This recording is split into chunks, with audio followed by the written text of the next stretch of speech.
भाऊ यो पटाटा किलो दे पटाटा 80 रुपया किलो बाबा यार दादा महंगा है अब भला आधी किलो दे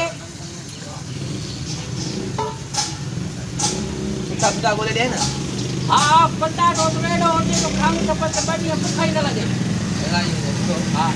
नहीं यार पटाटा कौन आवड़े पटाटा कैंसिल कर भला यो ये भिंडी घणिया नवे हां आधी किलो भिंडी करे भला काई किलो भिंडी खाई तो किए थे हां यार भिंडी सुठी यार कपा बाहर में करिया नहीं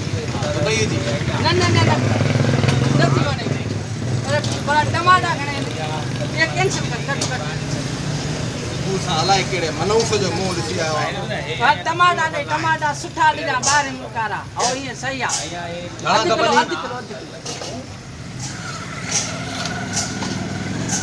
ना ना ना यार टमाटर कौन दावना बादी मजदी त आए प्राणी मुखे बस ये कैंसिल कर प्लान हां ये ना चल बी का बादी सौदा भला बुझो मसालो थई मसालो हां आए कपई हां आयो कप घणे जवाब